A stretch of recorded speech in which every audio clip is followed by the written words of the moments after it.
देखेंगे वीडियो। दूसरा, आप एमआईएम के नेता भी हैं जी। अब आते हैं राजनीति में। राजनीति में ये है कि विपक्षी पार्टियां जो हमेशा से एमआईएम पे आरोप लगाती है कि जो एमआईएम की जो पार्टी है वो बीजेपी की बी टीम है, इससे आप क्या कहेंगे? देखिए वो कौन लोग कहता है, देखिए हम पैदा हुए थे तो हम अपने बाप के जरिए हुए थे, है ना। पहले हमारा बाप आया, उनसे पहले हमारा दादा आया, है ना। तो एमआईएम जो है आज की पार्टी नहीं है, बीजेपी 2014 में सरकार बनाई है। और लेकिन उनका कहना है ना, मैं बता रहा हूँ, एक झोला हैदराबाद से उठा, एक झोला गुजरात से उठा हुआ है। मैं बता रहा हूँ 2014 में जो है बीजेपी की सरकार बनी। एमआईएम जो है 50 साल पुराना है, तीसरी पीढ़ी चला रही है एआईएमआईएम को। तो बी टीम कैसे हो सकता है? बीजेपी से बहुत पहले की पार्टी है एमआईएम, है ना। तो बी टीम ये कब होती?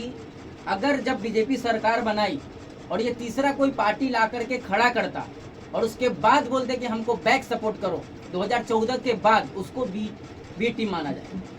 एमआईएम बहुत पुराना है, अकेले दम पे लड़ रहे, वो अपने दम पे लड़ रहे हैं। आज अगर वो हिंदुस्तान में फैल रहे हैं, लोग चाह रहे हैं, बिहार में लोग चाह रहे हैं, बिहारी जब वहाँ के लोग जो चाह रहे हैं, हम लोग चाह रहे हैं एमआईएम आए, यहाँ पर विधायक बनाए, यहाँ पे एमपी बनाए, तभी वहाँ पर 5 सीट निकाल के आई है ना।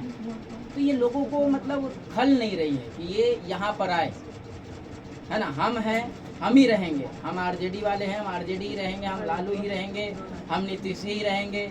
तो ये सब बरगलाने वाली है। वो उनको चाहते हैं लोग, वो काम कर रहे हैं, अच्छा काम कर रहे हैं, बेहतर काम कर रहे हैं। आज अगर हिंदुस्तान में कुछ भी होता है, कोई भी बिल अगर पास होता है संसद से, गुप्त में पास होता है, तो उसका पर्दाफाश करने वाला कौन है?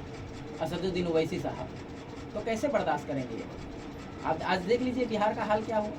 विधानसभा के इलेक्शन में आरजेडी को, इंडिया गठबंधन को बार बार नहीं 1000 बार बोला गया था कि आप हमको गठबंधन में शामिल कर लीजिए, हम मिल के सरकार बनाएंगे और आप मुख्यमंत्री बनिए।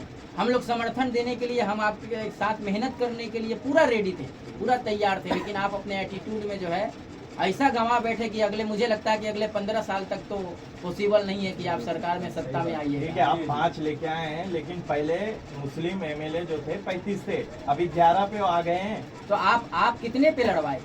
आप 35 पे लड़वाए थे मुस्लिम को, 40 पे लड़वाए थे मुस्लिम को। अरे जब ज्यादा पे लड़वाइएगा तब ना ज्यादा आएगा। 250 पे लड़े आप, 243 सीट पे लड़े तो 35 में सिमट गए पूरा का पूरा। तो मुस्लिम को अगर 100 सीट पे लड़वाते तब जाके वो 40-50 निकालती ना। बिल्कुल बिल्कुल। तो ये सब तरीके से खाली ये बोलते हैं, लोग समझ नहीं रहे इस चीज को कि पहले 35 था, अभी 11 है। जब आप 20 सीट दीजिएगा तो 20 में से 40 कहाँ से जीत के आएगा? 20 सीट पे लड़वाइएगा, 40 सीट पे लड़वाइएगा तो जाहिर सी बात है कुछ हारेंगे कुछ जीतेंगे। लेकिन विपक्षी पार्टियों का कहना भी ये भी है कि जहाँ जहाँ पे मुस्लिम कैंडिडेट खड़े रहती है, पहले से जीत के आती है, वहाँ पे एमआईएम अपनी कैंडिडेट उतारते हैं। नहीं तो एमआईएम बोलते हैं ना, आप हमसे हाथ मिलाइए, आप हमारे साथ लड़िए। तो समझौता करके लड़ते हैं ना आप। आपको समझौता भी नहीं करना है, आपको साथ न लेना है न देना है, आप अपने एटीट्यूड में रहते हैं। आप पूरा बिहार को छोड़ के सीमांचल में पड़े थे, है ना। यूपी का सारा नेता लोग जाके सीमांचल में पड़ा था, पूरा बिहार उनको क्या छोटा पड़ गया था? सीमांचल बहुत बड़ा हो गया था कि 5 विधायक के पीछे आप पड़ गए। पूरा जितनी भी पार्टी थी इंडिया गठबंधन का, वो सारे के सारे सीमांचल में जाके मेहनत कर रहे हैं, हफ्तों 15 दिन रुक करके। क्या पूरे बिहार में उनका सीट नहीं लड़ रहा था? उनका विधानसभा नहीं था, वहाँ पे नहीं लड़ रहे थे, उनका विधायक कैंडिडेट नहीं था, वहाँ पे जाके प्रचार करते यहाँ पर। क्योंकि ये इनको बीजेपी से नहीं लड़ना था, इनको एमआईएम से लड़ना था। और एमआईएम से लड़ाई लड़े लेकिन हार गए। और एमआईएम से हारे तो हारे, बाकी जो छूट गए थे वहाँ पर जहाँ पे इन्होंने प्रचार नहीं किया, वहाँ से तो और बुरी तरीके से हारे। तो वहाँ भी जाना चाहिए था। आप पूरे बिहार में लड़ रहे थे तो आपको पूरे बिहार पे नजर रखना चाहिए था। आप पूरे बिहार पे नजर रखते। आप देख रहे हैं कि वहाँ पर सबसे ज्यादा मुस्लिम का आबादी है, मुस्लिम कैंडिडेट है, आप वहीं पर मेहनत कर रहे हैं, आप खुद जा करके वहाँ पर मेहनत कर रहे हो। तो ये सब यादव ने तो कहा ना, लेकिन हम तो हैदराबाद नहीं जा रहे, हैदराबाद वाले क्यों बिहार? तो जाइए ना भाई, आप हैदराबाद आइए, बम्बई आइए, स्वागत है, हम स्वागत करेंगे, हम आपका साथ देंगे। आप आइए ना, आप बिहार से हैं, हम साथ देने के लिए तैयार है, आप आइए। वो आ रहे हैं, हैदराबाद से आ रहे हैं। अच्छा, मोदी जी कहाँ के हैं पहले ये बताइए हमको? गुजरात के हैं। गुजरात के हैं। चुनाव कहाँ से लड़ते हैं? काशी, बनारस से। बनारस से। तो जब मोदी जी मतलब गुजरात से आके बनारस में चुनाव लड़ सकते हैं तो वो बढ़िया है। और वैसी साहब हैदराबाद से आकर के बिहार में और यूपी में चुनाव लड़ेंगे तो वो बीजेपी का बी टीम है। वाह, बढ़िया खेला है। अभी लेकिन महानगर पालिका का जब इलेक्शन हुआ था अभी अमरावती में, तो लास्ट टाइम पे तो एमआईएम के कैंडिडेट ने बीजेपी को सपोर्ट कर दिया। अच्छा ठीक है, तो उनका जगह भी तो नहीं है ना, हम लोग समझौता भी तो नहीं करते हैं ना। असदुद्दीन ओवैसी साहब समझौता भी तो नहीं करते। आप गद्दारी किए, आप जाइए, आपका जगह नहीं है यहाँ। लेकिन असदुद्दीन ओवैसी साहब और पार्टी ने तो समझौता नहीं किया ना किसी से। आज भी अगर देखा जाए तो महाराष्ट्र में जितने भी पार्टियां हैं, सब लोग चाह रहे थे कि हमें सपोर्ट कर दे कि हमारा मेयर बैठ जाए, लेकिन हर किसी ने मना किया कि नहीं, हमको आपके साथ हाथ नहीं मिलाना। अब मेयर की बात कर रहे हैं तो वारिस पठान ने आके यहाँ पे बयान दिया था कि बुर्का पहनने वाली मेयर बनेगी, लेकिन आप मेयर के जितना एमआईएम की सीट भी नहीं तो लड़वाते आप। नहीं, अगर जहाँ पर नुकसान हो सकता है वहाँ पर नहीं लड़वाते। जहाँ पे हमारा चांस है कि यहाँ पर सीट निकल सकता है, हम जीत के आ सकते हैं, वहीं पे लड़वाते हैं। नुकसान नहीं करते हैं, नुकसान नहीं करते। अगर नुकसान करना होता तो हम 25 सीट पे नहीं लड़ते बिहार में।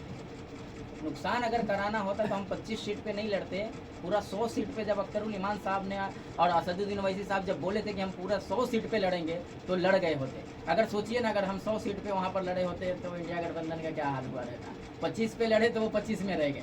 अच्छा, अभी अख्तरुल इमान की बात आई है तो अख्तरुल इमान साहब पहले भी विधायक रह चुके हैं जी, अभी भी विधायक हैं। बिल्कुल। क्या इसी राजनीति चल रही है जो उनको वाइस सेक्रेटरी मिली है?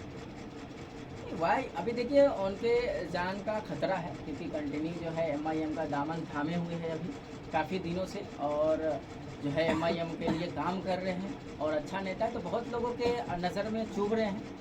उनको धमकी उनकी भी मिली थी शायद, तो उस हिसाब से जो है गवर्नमेंट ने दिया है सुरक्षा, क्योंकि भाई एमएलए हैं और एक गद्दावर नेता माने जाते हैं, तो अख्तरुल इमान साहब को मिलना चाहिए। मिला है, बहुत अच्छी बात है। लेकिन वहीं पे अख्तरुल इमान साहब का एक बयान आता है कि 50 फीट तक अजान की आवाज़ आती है, लेकिन 30 फीट के लोग भी नमाज़ पढ़ने नहीं जाते। इसको किस तरीके? नहीं, 50 फीट नहीं बोले हैं उन्होंने, ये बोले हैं कि 3 किलोमीटर तक जो है अजान की आवाज़ नहीं जानी चाहिए, क्योंकि वो उचित नहीं है ना। ठीक है, उन्होंने बोला बहुत सारे जगह ऐसा होता है कि मतलब मस्जिद बीच में है और गांव पूरी खाली होती है, मतलब कहीं कहीं घर होता है तो आवाज़ जो है वो कम भी आवाज़ रहता है तो ज़्यादा दूर तक जाता है। आप कस्बे में चले जाइए कहीं, लाउड स्पीकर ऐसा नहीं लगता है वाइस सेक्रेटरी मिलने के बाद में टून में नहीं, changes आ गया है? देखिए लोग जो है बहुत कुछ बनाते हैं, और बनाने दीजिए। ऐसा नहीं है कि मतलब वो पढ़े लिखे हैं और अच्छा नेता है तो उन्हें उतना ज्ञान है कि क्या बोल रहे हैं नहीं बोल रहे हैं। उन्होंने जो भी बोला है सोच समझ के बोला है, दायरे में बोले हैं। बल्कि उन्होंने ये नहीं कहा है कि अजान नहीं देना चाहिए, अजान गलत चीज़ है। उन्हें भी पता है, दीन वो भी समझते हैं, हम लोग भी उनसे सीखे हैं बहुत कुछ, तो कैसे गलत हो सकते हैं? ऐसा कुछ भी नहीं। अजान के वो साथ हैं, हमारे साथ हैं, मुसलमानों के साथ हैं, हिंदुओं के साथ है, वो पूरे देश के साथ है। तभी जाकर के आज जो है अख्तरुल इमान जो है AIMIM पार्टी में है। अगर सबने पार्टी छोड़ दिया, इधर उधर बिखर गए, चले गए, लेकिन अगर ईमान वाला है तो वो अख्तरुल इमान है, जो आज भी पार्टी का दामन थाम के और पार्टी के साथ ही है। एक समय में ऐसा भी हुआ था कि आपको टिकट को लेके बहुत सारी राजनीति चल रही थी, बहुत सारी बातें चल रहे थे। वो टाइम पे लोग कह रहे थे कि अफरोज भाई एमआईएम छोड़ देंगे। आप क्या मैसेज देना चाहेंगे आपके चाहने वालों को? नहीं, देखिए हम एमआईएम पहले भी नहीं छोड़े थे और आज भी हम एमआईएम में ही हैं और कल भी हम एमआईएम में ही रहेंगे। कहीं नहीं जा रहे हैं। लोग बहुत कुछ बोलते हैं, बोलने दीजिए। जब भी हमारी ज़रूरत पड़ती है हम वहाँ खड़ा मिलते हैं। हम एमआईएम के साथ हैं, हम कहीं नहीं जा रहे। जहाँ हैं हम वहीं हैं। बहुत सारी पार्टियों से ऑफर आई थी जब हमारा विधानसभा कटा था, जब अख्तरुल इमान साहब ने ये बोल दिया था कि हमें पूरे बिहार में चुनाव नहीं लड़ना है, तो हमारा विधानसभा कट गया। चुनाव नहीं लड़ना है तो हमें ऑफर आया था, आरजेडी से भी आया था, जेजेडी से भी आया था, तेज प्रताप जी का जो नया पार्टी बना है उनसे भी ऑफर आया था, मीटिंग भी की उन्होंने। क्यों नहीं? आप इतने पुराने थे एमआईएम के, टिकट नहीं मिला, आपका भी तो दिल बोला है दूसरी पार्टी से चलो लड़ लेते नहीं, हैं। आप भी तो एक नामी चाह रहे हैं। हमारा दिल गवारा ही नहीं किया ना कि हम किसी और पार्टी से ज़्यादा लड़े। हम अपने जुबान पे और वजूद पे अटे रहे। हमने पहले ही कहा था कि हम रहेंगे तो AIMIM में ही रहेंगे। हमारा पूरा नाम मिला एमआईएम से, पहचान मिली एमआईएम से। अगर किसी कारण उन्होंने इंडिया गठबंधन को बचाने की कोशिश किया कि हम कम से कम सीट पे लड़ते हैं जहां पे हम जीत के आ सके, और इंडिया गठबंधन का लास्ट में हम समर्थन कर देंगे ताकि इनकी सरकार बन जाए और बीजेपी को यहाँ पर हम सरकार नहीं बनने दें, और उस टाइम पे हम अगर लड़ जाते तो हम बी टीम कहलाते। तो हमने ना लड़ना उचित समझा और नहीं लड़के हम बहुत अच्छा किए, क्योंकि हमारी पहचान एमआईएम ने दिया, हमारी पहचान अख्तरुल इमान साहब ने दिया, हमारी पहचान असदुद्दीन ओवैसी साहब ने दिया, और फिर हम जाके गद्दारी करेंगे, तो ये हमारे खून में नहीं है, ये हमारे ईमान में है। अभी कुछ दिनों में